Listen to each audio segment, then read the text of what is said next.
누가복음 5장 1절에서 39절인데 우리 한 절씩 교독하시고 마지막 절은 함께 읽겠습니다.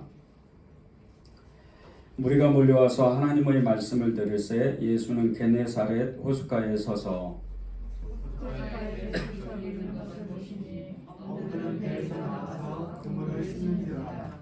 예수께서 한 배에 오르시니 그 배는 시몬의 배라.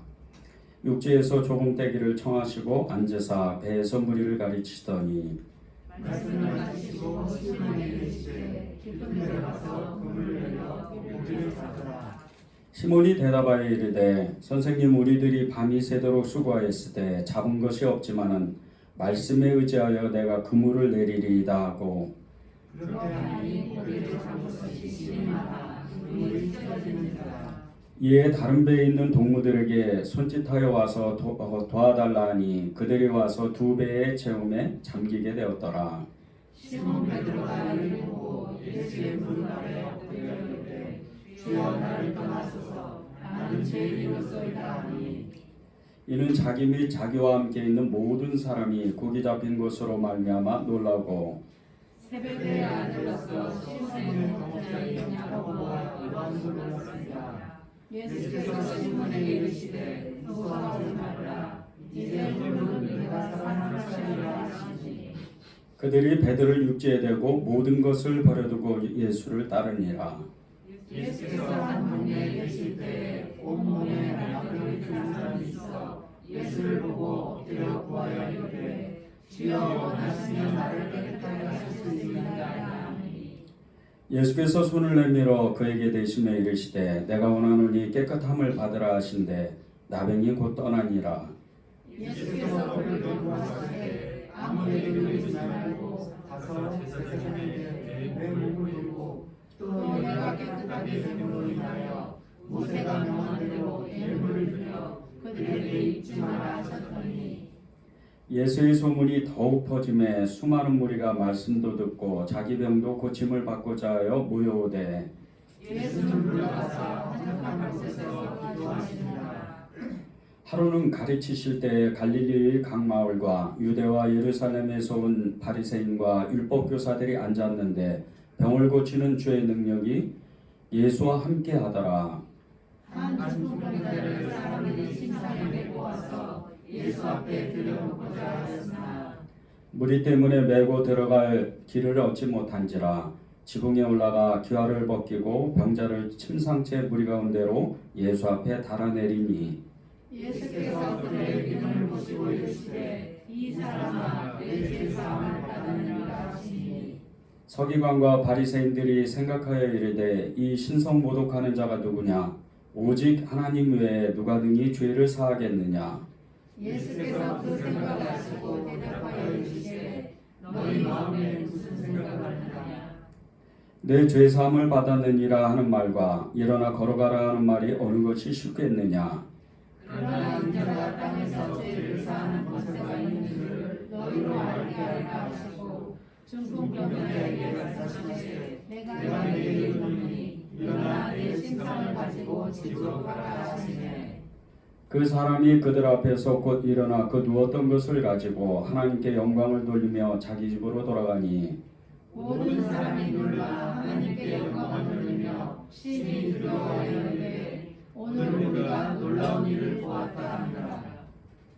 그 후에 예수께서 나가사 레위라 하는 세리가 쇠간에 앉아있는 것을 보시고 나를 따르라 하시니 그가 모든 것을 버리고 일어나 따르니라. 레위가 예수를 위하여 자기 집에서 큰 잔치를 하니 세리와 다른 사람이 많이 함께 앉아있는지라. 바리새인과 그들의 서기관들이 그 제자를 비난하여 이르되 너희가 어찌하여 세리와 죄인과 함께 먹고 마시느냐. 예수께서 대답하여 이르시되 건강한 자에게는 의사가 쓸데없고 병든 자에게라야 쓸데있나니 내가 의인을 부르러 온 것이 아니요 죄인을 부르러 회개시키러 왔노라.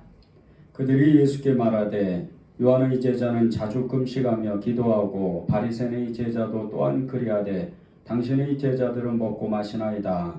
예수께서 그들에게 이르시되 혼인집 손님들이 신랑과 함께 있을 때 너희가 그 손님으로 금식하게 할 수 있느냐. 그러나 그날에 이르러 그들이 신랑을 빼앗기리니 그날에는 금식할 것이니라. 또 비유하여 이르시되 새 옷에서 한 조각을 찢어 낡은 옷에 붙이는 자가 만나니 만일 그렇게 하면 새 옷을 찢을 뿐이요 새 옷에서 찢은 조각이 낡은 옷에 어울리지 아니하리라. 새 포도주를 낡은 가죽 부대에 넣는 자가 없나니 만일 그렇게 하면 새 포도주가 부대를 터뜨려 포도주가 쏟아지고 부대도 못 쓰게 되리라. 새 포도주는 새 부대에 넣어야 할 것입니다. 다 함께 읽겠습니다. 묵은 포도주를 마시고 새 것을 원하는 자가 없나니 이는 묵은 것이 좋다함이니라. 아멘. 네, 오늘 예배 오신 여러분들을 너무나도 환영합니다. 우리 옆 사람에게 이렇게 인사해 주십시오. 코로나 반드시 끝납니다.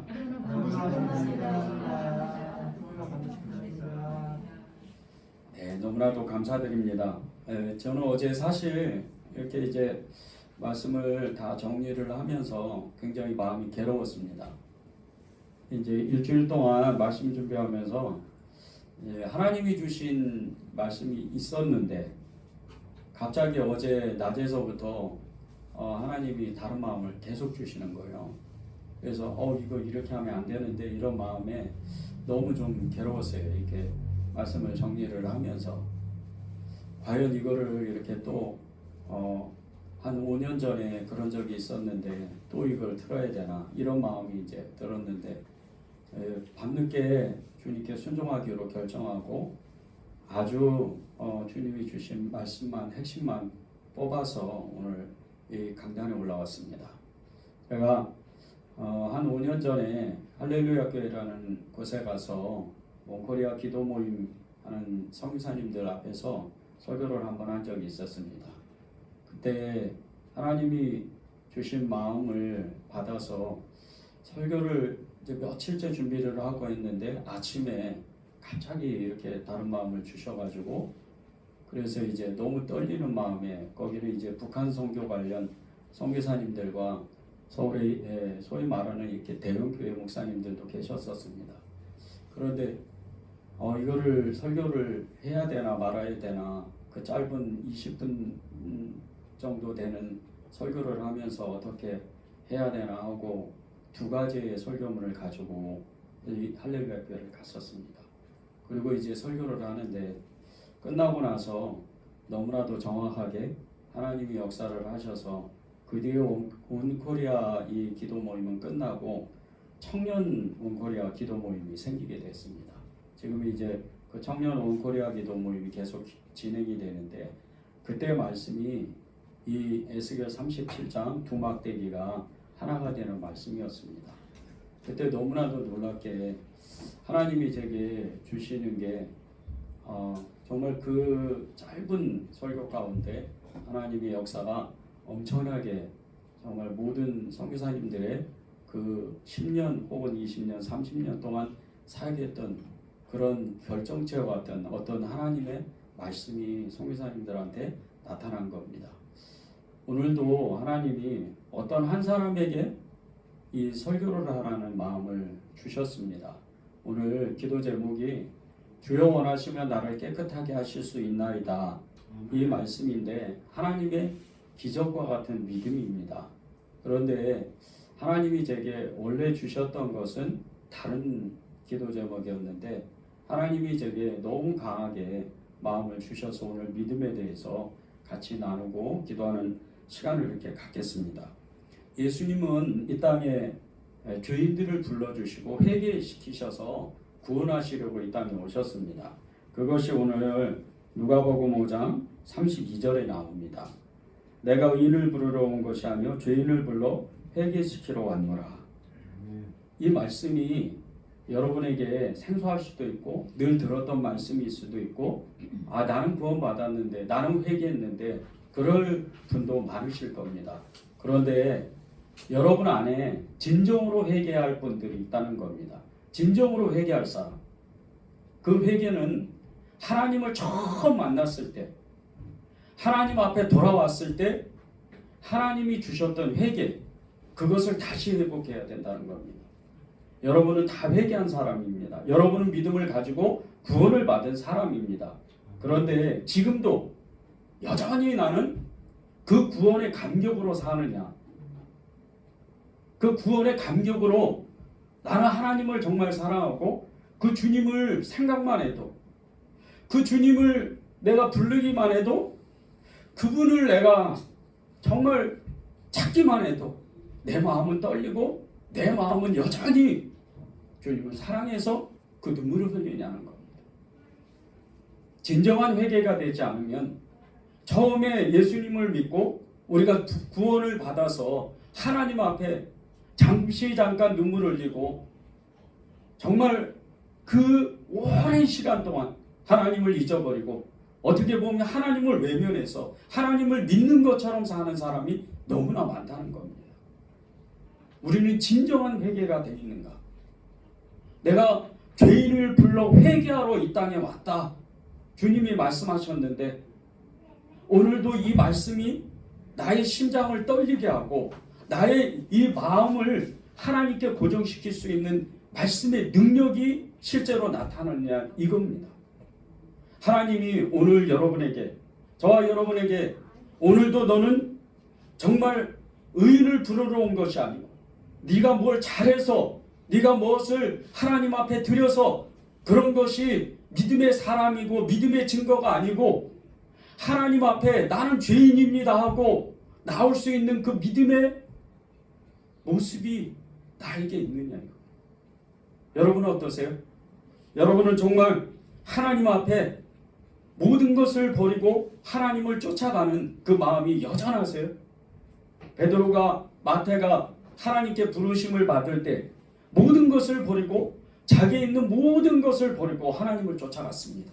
그게 11절에 나오고 28절에 나옵니다. 11절에 보면 이렇게 베드로가 고백을 합니다. 그들이 베드로를 육지에 대고 모든 것을 버려두고 예수를 따르니라. 28절에도 마태가 그가 모든 것을 버리고 일어나 따랐다고 했습니다. 여러분은 지금도 여전히 내가 가지고 있는 모든 것이 하나님의 것이고 내가 가지고 있는 모든 것이 다 하나님이 나에게 축복하셔서 주신 거라고 정말 믿습니까? 그러면 여러분은 지금도 예수님 생각하면 내가 예수님 앞에 나아가면 눈물을 흘리고 내 마음이 떨려야 되고 오늘 의인을 부르는 것이 아니고 죄인을 부르러 내가 왔다. 내가 너를 회개시키러 왔다. 그 말씀에 우리의 심장이 떨려야 됩니다. 처음에는 예수님을 믿을 때 우리는 마음이 떨립니다. 나의 죄가 그대로 드러나고 내가 지었던 거 아무도 알지 못하는 그동안 아무도 이것은 절대 모를 것이다. 그런 것조차 다 드러나서 하나님 앞에 우리는 회개합니다. 그리고 얼마나 많은 눈물을 흘립니까? 그런데 그것이 한 달이 가고 두 달이 가고 1년이 가면 어느새 그것이 사라집니다. 제가 선한목자교에 있을 때 2008년도에 복음학교라는 그 훈련 영성 프로그램을 했습니다. 그때 하나님 앞에 결단하기를 저는 말씀을 누구보다도 잘 알고 있었고 예수님을 뜨겁게 사랑한다고 믿었지만 그 일주일 동안에 하나님의 말씀을 받을 때 저의 모든 죄가 얼마나 더럽고 얼마나 그 죄 때문에 하나님 앞에 나오지 못한다는 것을 하나님을 조금이라도 그 얼굴을 보지 못한다는 것을 그때 알았습니다. 그리고 결단한 것이 정말 하나님 이제부터는 저는 죄인이라고 고백하면서 살겠습니다. 10년이 넘어 지금도 저는 예수님께 여전히 고백합니다. 사람 앞에도 똑같이 고백합니다. 저는 선한목자교에서 제자훈련을 마치고 정말 그 몇몇 되지도 않는 사람들 앞에서 저의 죄를 고백할 때 그것을 있는 그대로의 저의 죄를 그대로 고백했습니다. 여전히 저는 목사가 되고 목회를 하고 있지만 저는 연약하다는 것을 고백하고 저의 죄를 어떤 생각을 가지고 있고 어떤 죄를 지었는지 그것을 고백합니다. 이 고백 속에서 저희 믿음이 계속해서 자라나는 겁니다. 여전히 저는 예수님 앞에 서면 눈물이 나고 예수님 앞에 서면 떨리고 그분 앞에 서면 너무나도 두려워서 하나님 앞에 어떻게 하면 주님의 일을 할 수 있을까 고민하는 사람입니다. 여러분은 어떠세요? 여러분은 여전히 그 예수님을 처음 만났을 때 그때의 그 감격과 같이 이 복음의 감격과 같이 구원의 감격과 같이 여전히 그렇게 예수님을 고백하고 계세요? 이 대답을 못하면 우리는 다시 하나님 앞에 나와서 처음의 사랑을 회복해야 됩니다. 오늘 말씀 가운데 4가지의 기적이 나옵니다. 첫 번째 기적은 이 베드로가 예수님을 만나기 전에 그의 배에서 예수님이 그물을 내리라 그래서 그물이 찢어지도록 엄청나게 많은 고기를 잡습니다. 베드로는 누구보다도 이 갈릴리 바닷가에서 어느 때에 나가야 고기가 잡히는지 다 알고 있는 베테랑 중에 베테랑이 이 어부입니다. 그런데 자기의 상식을 뛰어넘어 자기의 경험을 뛰어넘어서 예수님은 정말 신성의 하나님의 신적인 기적을 일으키는 놀라운 역사를 만듭니다. 그 순간 즉시로 베드로는 하나님 앞에 거꾸러져서 예수님 앞에 무릎 꿇고 주여 저를 떠나소서 저는 죄인으로소이다 고백을 했습니다. 두 번째의 기적은 말할 수도 없는 죄. 우리나라도 한때는 나병 환자들이 엄청나게 많았습니다. 소록도로 애양원으로 그리고 영남 저기 해남으로 이런 여러 나환자촌이 있을 정도로 나병을 고치지 못하는 천연과 같은 그런 병이에요. 2000년 전에 정말 이 나병에 극심한 나병으로 온몸이 악창이 들고 사람들도 만나지 못하고 그렇게 쓸쓸하게 고독하게 살던 한 사람이 예수님 앞에 나와서 주여 원하시면 제가 깨끗하게 될 수 있습니다. 그렇게 고백함으로 그의 믿음을 받아서 나병을 순식간에 고칩니다. 중풍병자는 그 친구들 얼마나 좋은 친구들을 두었는지 그 친구들의 믿음을 보시고 예수님이 그 중풍병을 고치는 기적을 만듭니다. 마태는 어떻습니까? 마태는 세관에 앉아서 백성들을 포탈하고 세금을 물어뜯고 그렇게 자기의 배만 불리는 그런 사람이었습니다. 그런 사람이 예수님을 만나서 너 나를 따라와라. 그 부르심에 기적과 같이 마음을 변화왔습니다. 그리고 자기 집으로 예수님을 초청해서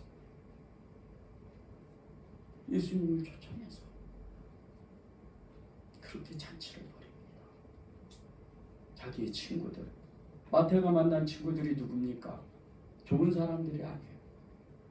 바리새인과 서기관들이 그렇게 율법 교사들이 얘기했던 죄인들입니다. 험한 사람들이고 세리들이고 이런 사람들이 오는 겁니다. 마태는 그런 사람들만 알 수밖에 없기 때문에 그런데 그런 사람들을 초청한 이유가 있습니다. 나는 죄인이야. 나는 죄인인데 이분이 나를 구했어. 이분이 나를 구했어. 그거 드러내려고. 그리고 그는 죽을 때까지 예수님 따라갑니다. 이 4가지의 기적. 이 4가지의 기적의 공통점이 뭔지 아십니까? 하나님이 기적을 일으키고 하나님이 죽은 자를 살릴 정도로 역사를 일으키고 자연을 거스르는 이게 기적이지만 그보다 더 큰 기적은 사람의 마음이 바뀌는 겁니다. 베드로가 마음이 바뀌었죠.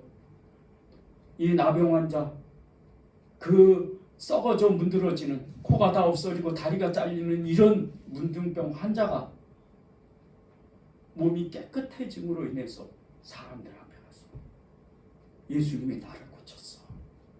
그리고 어떻게 됩니까? 마을 사람들이 예수님의 말씀도 듣고 병도 고치기 위해서 엄청나게 몰려오는 겁니다.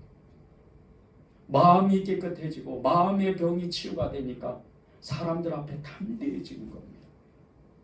그런 사람이 나병 환자입니다. 중풍병 환자는 어떻습니까? 이 중풍병 환자는 자기가 정말 얹혀왔던 이 들것을 가지고 그냥 갖고 나갑니다. 그런데 하나님을 찬양하면서 갑니다. 자기의 죄가 사해졌기 때문에. 이 사람아, 네 죄가 사해졌다. 그 말씀에 수십 년 동안 있던 이 중풍병이 그 자리에서 살아나는 것, 그 자리에서 낫고 그 마음의 병이 고침을 받습니다. 이게 기적입니다. 마태의 기적은 말할 것도 없죠.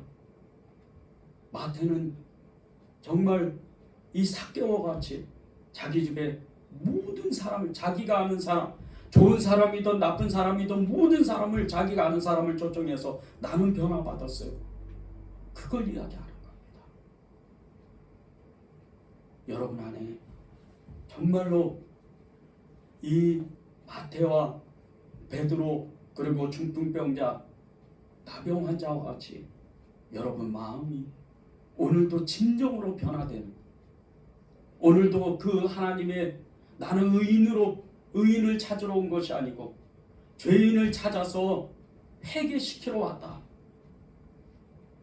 그 말씀이 여러분 안에 10년 가운데 완전히 새겨지고, 그 말씀이 새겨짐으로 인해서 주여 저는 죄인으로서이다 고백하는 베드로와 바울과 같이, 자기는 그렇게 죄인 중에 죄인이고 괴수의 괴수라고 고백했던 바울이 하나님께 쓰임받은 것 같이, 여러분이 그렇게 하나님께 고백할 때 여러분의 인생이 하나님의 손에 끌려서 하나님의 일을 감당하는, 하나님의 기적을 체험하는, 하나님의 능력을 행사하는 그런 사람이 되는 겁니다. 베드로가 그렇죠. 바울이 그렇죠. 제자들이 그렇습니다. 베드로는 나중에 어떻게 됩니까? 하나님의 손에 붙들려서 성령의 충만함을 받아서 그는 자기가 3년 동안 본 자기의 스승인 예수님, 자기의 주님인 예수님, 자기의 하나님 예수님, 그분을 따라서 그대로 합니다. 자기가 배운 대로 그대로 하는 거예요. 자기가 죄인인 것을 아니까 의인이신, 오직 이 땅에 의인이 한 분이신 예수 그리스도, 하나님이신 그 의인의 반열에 자기도 모르게 죄인이라고 고백했을 때 하나님의 능력이 그 안에 다 부어져서 하나님의 역사를 그대로 행하는 겁니다. 주여 원하시면 깨끗하게 하실 수 있나이다. 여러분에게 이런 고백이 있어야 됩니다.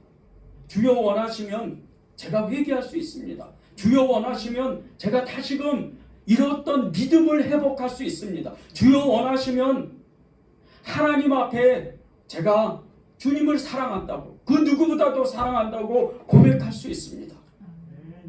그 고백이 여러분 안에 나와야 됩니다. 아멘. 여러분의 심령 가운데 진정으로 그 고백이 나와요. 이제 그 믿음을 지켜서 천국 가는 그날까지 끝까지 주님을 따라갈 수가 있는 겁니다. 저는 선한목자교회에서 예수님을 24시간 바라보자, 그 훈련을 오랫동안 받았습니다.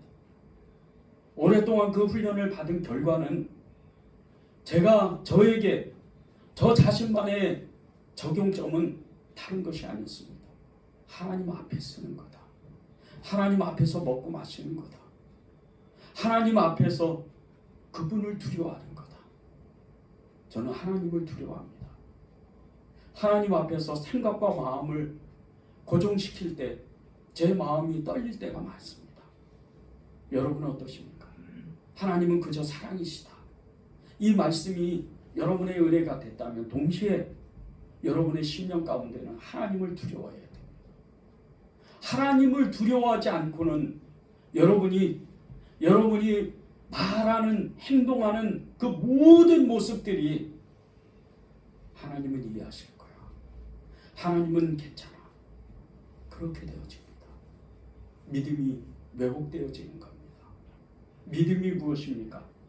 보이지 않는 분, 보이지 않는 하나님을 우리가 보이는 것처럼 보는 것이 믿음입니다. 그런데 그분은 우리의 생사를 주관하시는 분입니다. 여러분 중에 사는 게 힘들고 관계에 힘들고 또 까닭없이 하나님의 마음이 아닌 것들이 여러분 안에 들어옵니까? 그것은 세상 사람들이 말하는, 이제 세상에 너무나도 세상이 살기가 어려워서 때로는 우울증도 걸리고 때로는 마음이 어렵기도 하고 관계도 어렵다고 그렇게 생각하는 많은 분들이 있습니다. 그런데 조금만 우리가 하나님 앞에 가까이 나아가 보면, 하나님의 말씀을 우리가 읽어보면 그것이 아닙니다. 그것은 모두 여러분의 마음 가운데 영적 전쟁 가운데 있는, 하나님을 알지 못하고 하나님의 사랑으로 우리가 충만하지 못해서 궁극적으로 하나님의 믿음이 없어서 우리가 때때로 사단의 공격을 받는 것을 우리도 모르게 그냥 방치해 놓은 것입니다. 왜 믿음이 없습니까? 왜 믿음으로 살지 못합니까? 믿음으로 믿음 그러다가 내 믿음이 떨어집니까? 왜 까닭없이 때때로 마음이 우울해지고 마음이 왜 어두워지고 삶이 힘들어지고 관계가 어려워지고 왜 그렇습니까? 믿음이 없는 겁니다. 우리가 성경 통독하면서 계속해서 하나님의 말씀을 읽으면 계속해서 믿음의 사람들이 얼마나 곤고하고 얼마나 고통스럽고 얼마나 고난을 많이 받았는지 그것을 계속해서 성경을 읽으면서 통독하면서 알 수가 있습니다.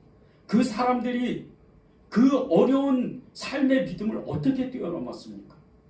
항상 하나님, 그 여호와 하나님 앞에 돌아왔습니다. 여호와 하나님 앞에 돌아옴으로 하나님 살려주세요.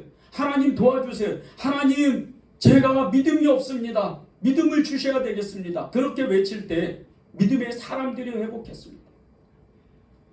우리는 어떻게 삽니까?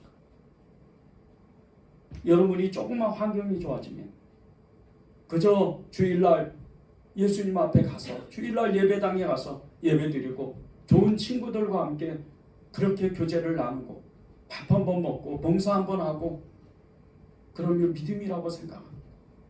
그런데 조금만 우리의 삶에 조금만 하나님이 간섭하시면 우리는 일의 믿음이 없어져요.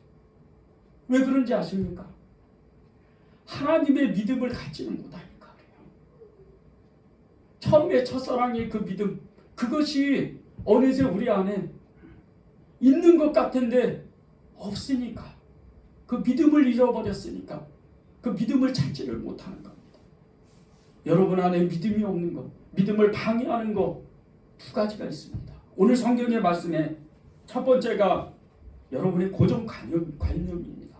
여러분이 가지고 있는 이 고정관념. 누가복음 5장 22절 21절에 나옵니다.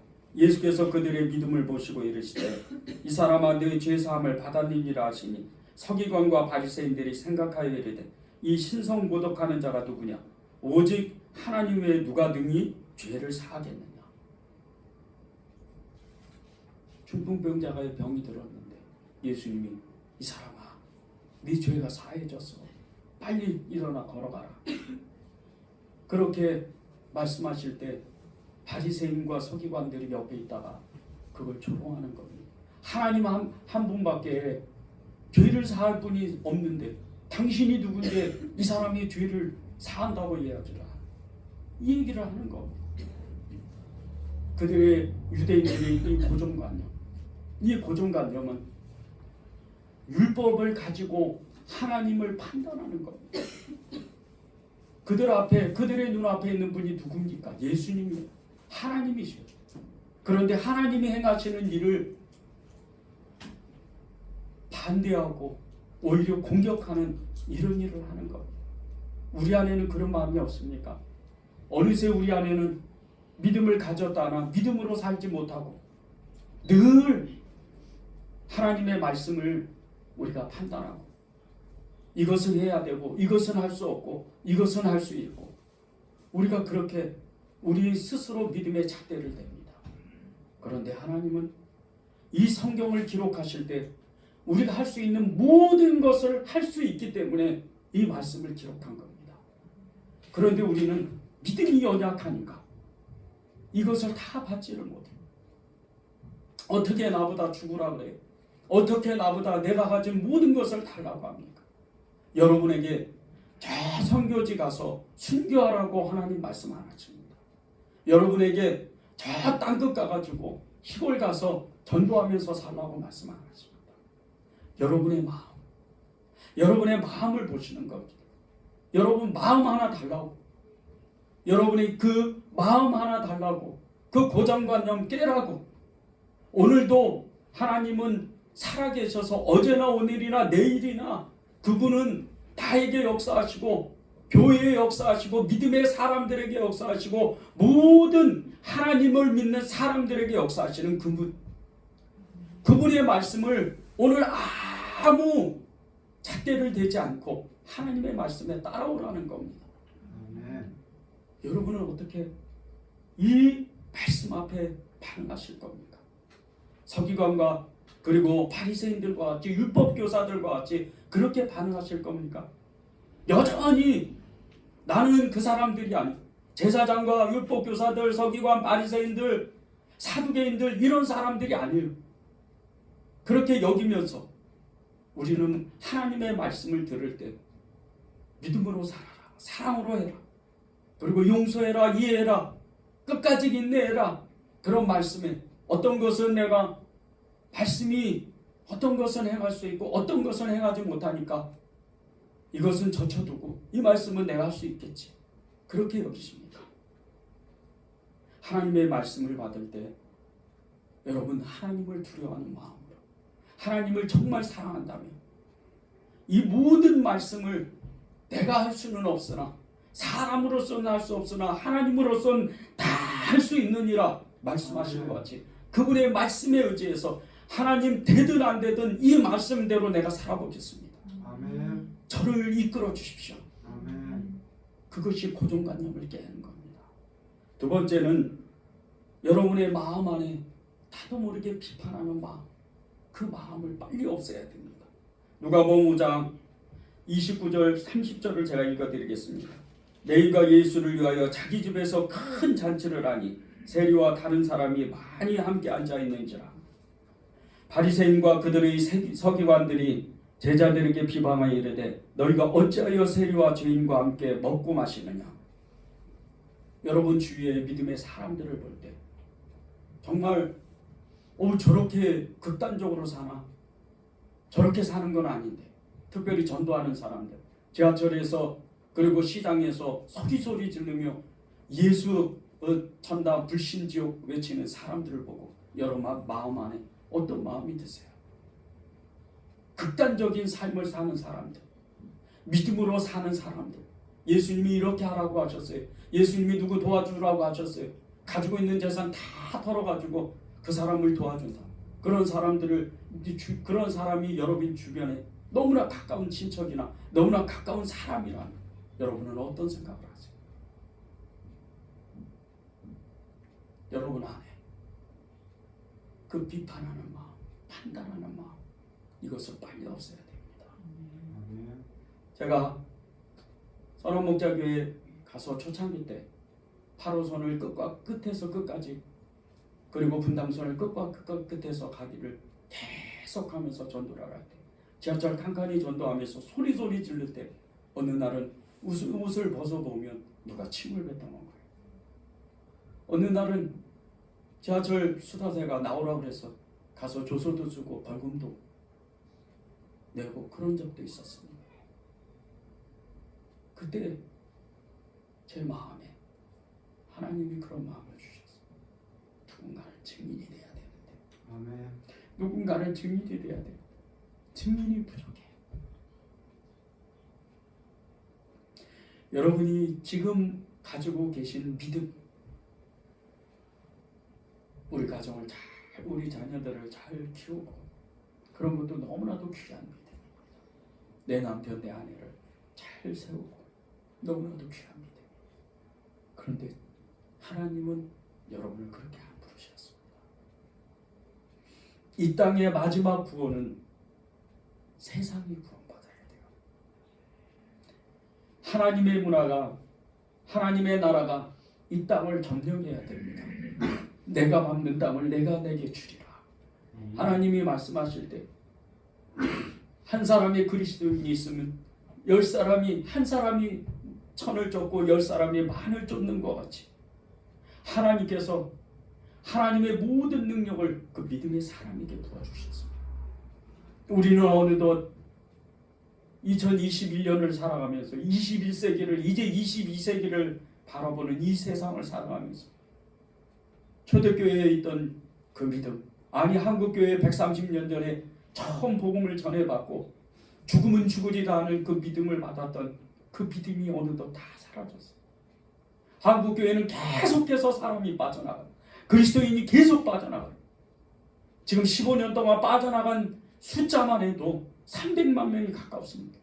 이제 앞으로 2035년 되면 기독교 인구가 400만 명으로 준다는 불운한 통계도 나와요. 1200만 명이었던 그리스도인 어느덧 850만 명밖에 없어요. 그것도 정확하게 숫자를 추산하면 수평 이동을 떼면 거의 700 몇만밖에 안 됩니다. 요즘은 거의 수평 이동입니다. 그런데 정말 믿음으로 사는 사람들, 이런 사람들이 정말 몇 명이나 있을까?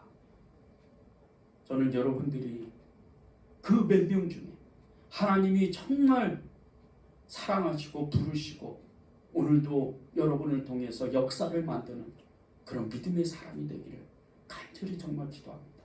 아멘. 박누가라는 선교사님이 계십니다. 제가 지지난주에 여러분 카톡방에 올려드렸던 그 영상을 보시라고 올려드렸던 선교사님입니다. 필리핀 선교사님이셨는데 암 사기로 죽기 직전까지 정말 가난하고 연약하고 특별히 쓰레기 마을 같은데 오지 이렇게 원주민 마을 가서 이 의료 선교를 하는 그런 선교사님이었습니다. 이 선교사님이 그 선교를 하려고 정말 중고버스 하나 사가지고 그냥 버스도 그냥 버스가 아니고 우리 이 시내에서 보는 노선버스입니다. 이런 큰 버스를 사서 그 안에 의료 장비를 다 넣고 마을마다 돌아다니면서 선교를 했습니다. 아무도 누가 도와주지도 않고 그렇게 힘들고 지치고 저녁에 잘 때 끙끙 앓으면서 그렇게 밤을 지새우는 그런 날을 보내다가 너무 어느 날은 힘든데 그 쓰레기 마을에 있는 사람들, 아이들, 병자들 이런 사람들만 생각하며 자기는 잠을 못 잔다. 그렇게 또 항암 치료를 한국에 와서 치료를 마치면 또 하고 또 항암 치료를 하면 또 하고 그렇게 12번이나 항암 치료를 하다 끝내 하나님 앞에 갔습니다. 이 박누가 선교사님이 그 자기의 모든 것이 믿음이라고 믿음의 삶이라고 그렇게 고백을 했습니다.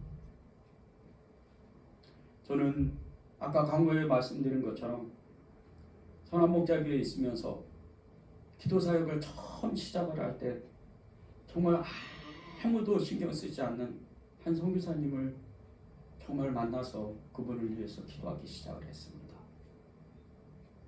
아르메니아라는 이 땅에 한국 사람이라고는 아무도 없고 이 선교사님 10년 동안 아무도 알아주지 않고 아무도 도와주지 않고 그 땅에서 너무나도 외롭고 상처가 되고 아픔이 돼서 하나님을 원망할 정도로 그렇게 마음이 피폐해져서 한국을 돌아왔습니다. 잠깐 한국에 있을 때 제가 만났는데 정말 너무나도 험한 말을 하고 너무나도 정말 부정적인 이야기들을 많이 했습니다. 마가이다라 방에서 둘이 앉아서 여러 시간 동안 둘이 믿음에 대해서 나누면서 그래도 우리 믿음으로 한번 일어나 봅시다. 내가 기도하겠습니다. 그리고 이제 선한목자교회에서 믿음의 사람들, 기도의 사람들을 모으기 시작했습니다. 그러다가 이제 헤어지게 됐는데 최근에 어느 집사님을 통해서 성교사님 소식을 들었습니다.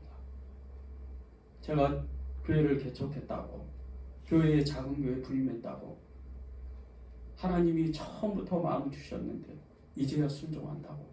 1년이 넘도록 불순종하다가 이제야 순종한다고.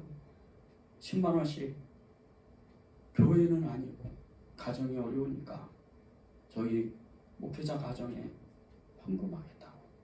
그런 연락이 온 겁니다. 저는 하나님 앞에 처음 든 생각이 이게 뭐지?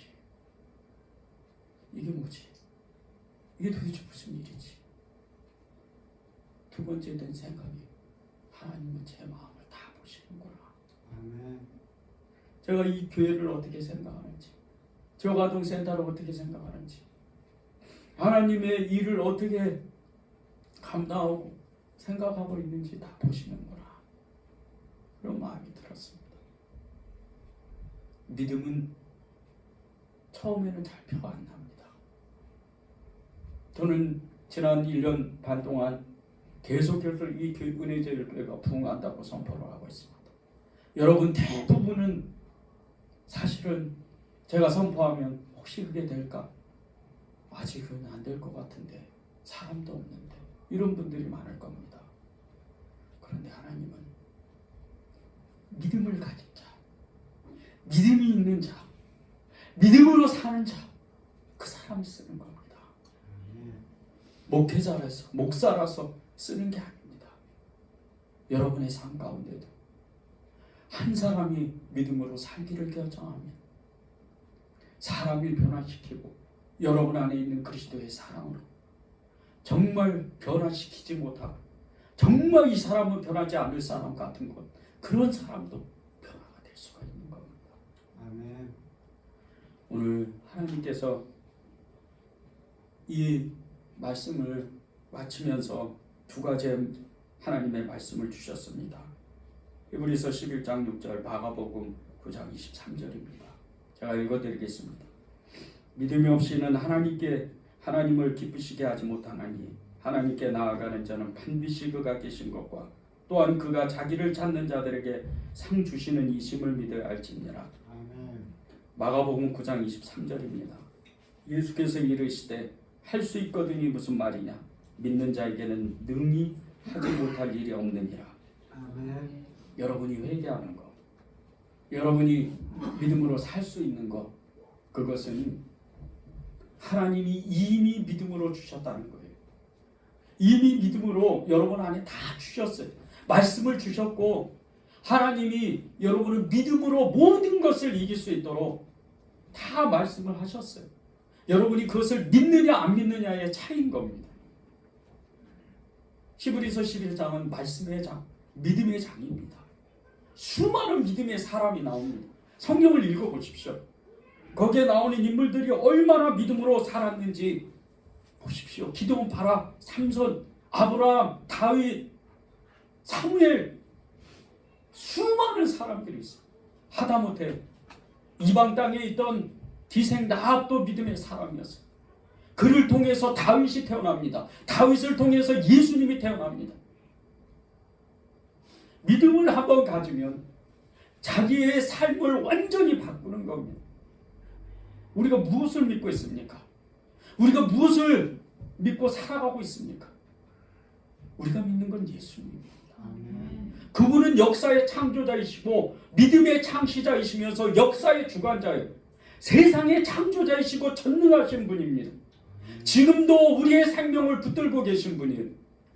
여러분은 절대 죽지 않아요. 여러분은 살아있는 사람들이에요. 전에는 죽었다고 했지만 예수님을 믿는 순간서부터 살아있는 사람들인 거예요. 아멘. 그리고 이 땅에 살다가 증인이 되다가 영원한 천국으로 가는 겁니다. 아멘. 우리의 목적지가 거기입니다. 아멘. 여러분이 믿음으로 살 때, 믿음으로 회개할 때, 믿음으로 여러분이 그 첫사랑을 다시 회복할 때 이제부터 영원까지 하나님이 여러분을 다시 일으켜 세우는 겁니다. 아멘. 그런 은혜가 이 일주일 동안 여러분의 삶 가운데 고백되어지고 또 실제적으로 여러분의 삶에 예수님이 간섭하시고 보호하시고 함께 하시는 은혜가 임하기를 간절히 정말 기도합니다. 아멘. 우리